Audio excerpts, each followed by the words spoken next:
बिस्मिल्लाहिर्रहमानिर्रहीम। अस्सलामुअलैकुम। शुरू अल्लाह का नाम लेकर जो बड़ा मेहरबान निहायत रहम करने वाला है। और सभी तरह की तारीफ़ें अल्लाह ही के लिए हैं जो तमाम मखलूक़ात का परवरदिगार बड़ा गफूर रहीम है। हज़रत अबू हुरैरा रज़ियल्लाहु तआला अन्हु से रिवायत है कि रसूल अकरम सल्लल्लाहु अलैहि वसल्लम ने इरशाद फरमाया कि अल्लाह ताला ने सूर को पैदा किया इस तरह कि उसका मुंह बांस की तरह है और उसकी कुशादगी दुनिया के मसल है और उसकी 4 शाखें हैं। उनमें से एक शाख मशरक में है, दूसरी शाख मगरब में है, तीसरी शाख 7वें ज़मीन के नीचे है और चौथी शाख 7वें आसमान के ऊपर है। सूर में रूहों के अदद के बराबर दरवाजे हैं। उनमें से एक दरवाज़ा अंबिया अलैहिस्सलाम की रूहों के लिए है, एक दरवाज़ा फरिश्तों की रूहों के लिए है, एक जिनों की रूहों के लिए और एक इंसानों की अरवाह के लिए है। और इसी तरह शैतानों और दरिंदों, वहशी जानवरों और हशरातुल अर्ज़ यानी ज़मीन के कीड़े मकोड़े हत्ता की चींटी और मच्छर वगैरह की रूहों के लिए दरवाजे हैं। और अल्लाह ताला ने सूर हज़रत इसराफील अलैहिस्सलाम को इनायत किया है। वो उसको अपने मुंह पर रखे हुए हैं और मुंतज़िर हैं कि कब फूंकने का हुक्म दिया जाएगा। तो वो उसे 3 मरतबा फूंकेंगे।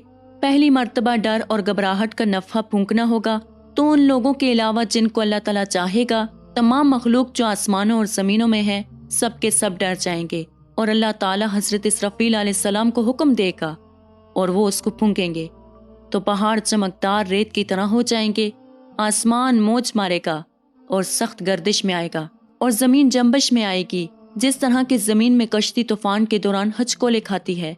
हमला औरतें बच्चे गिरा देंगी और दूध पिलाने वाली औरतें बच्चों को दूध पिलाना भूल जाएंगी। लड़के बूढ़े हो जाएंगे और शैतान भागेंगे, यहाँ तक कि वो ज़मीन के किनारों में आएंगे तो फरिश्ते उनसे मिलेंगे, उनके मुंह पर मारेंगे और वापस ले जाएंगे। अल्लाह ताला ने फरमाया कि निदा का दिन यानी क़यामत का दिन ऐसा दिन है कि जिस दिन तुम पीठ फेर कर भागोगे ता हर आयत और ज़मीन फट जाएगी और लोग आसमान देखेंगे तो उन पर सितारे झड़ेंगे। आफताब में गहन होगा, आसमानों को अलग-अलग करके पोस्ट खींचे जाएंगे यानी अलग अलग हर आसमान का पोस्ट खींचा जाएगा और उनका पर्दा उठा लिया जाएगा। मुर्दे उन हालतों में गफलत में रहेंगे और ये हालत 40 बरस तक या जब तक अल्लाह ताला चाहेगा कायम रहेगी। फिर अल्लाह ताला हज़रत इसराफील अलैहिस्सलाम को मरने और बेहोशी के नफ़ा का हुक्म देगा। उस वक्त हज़रत इसराफील अलैहिस्सलाम कहेंगे कि ए रूहो, अल्लाह ताला के हुक्म से बाहर निकलो। तो आसमानों और ज़मीन वाले बेहोश हो जाएंगे और मर जाएंगे, मगर जिनको अल्लाह ताला चाहे वो न मरेंगे। और ये शोहदा हैं या 13 नफूस हैं और वो ये हैं हज़रत जिब्राइल अलैहिस्सलाम, हज़रत मिकाइल अलैहिस्सलाम, हज़रत इसराफील अलैहिस्सलाम, हज़रत इज़राइल अलैहिस्सलाम और 8 वो फरिश्ते जो हामिलीन अर्श हैं और इब्लीस लैन। उसके बाद दुनिया बलाइंस जिन और हश के बाकी रहेगी।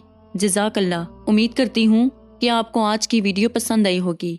मज़ीद इसी तरह की वीडियोस देखने के लिए हमारे चैनल को सब्सक्राइब करें।